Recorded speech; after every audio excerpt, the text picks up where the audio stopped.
The only people who don't want to disclose the truth are people with something to hide. Let's see how we are. Okay.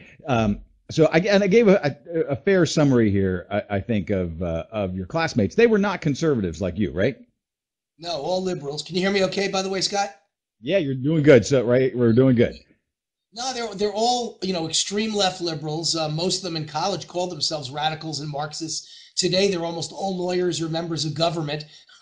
And one thing I will say nice about them is they're nice people. I don't agree with their politics at all, obviously, but most of them, know where I stand, and yet they still are honest and they have integrity, and they weren't willing to say they knew Obama. Isn't that funny? People that voted for Obama and wrote checks to Obama and were supposedly his college classmates are not willing to lie and say, I knew him in college. Every single person I met at the Columbia College 30th reunion Saturday night on campus, none of them could say they've ever seen Obama in their lives at Columbia University. Don't you find that strange? I do. Of course, I'm just going to accuse you of what I know happened, which is you showed up at the reunion, you stood over in the corner, you're not very outgoing or sociable, and one guy wandered by and you said quietly, "Do you remember Obama?" He said, "No." And then that was it. That's all. That's the only people you talked to. You did not get a representative fair sample. That's my accusation. Yeah, what I've been saying for 4 years, excuse me, for 5 years now, since Obama even started running for president, is how come none of my classmates are willing to stand up and say they knew Obama? We get Columbia College Today magazine 4 times a year, Scott, and it lists what each of us are doing in our lives. And the guy who's in there who writes the class notes every single month for our Columbia classmates, he's never met Obama, never seen Obama, never heard of Obama. No one who's written in has ever said anything about knowing Obama.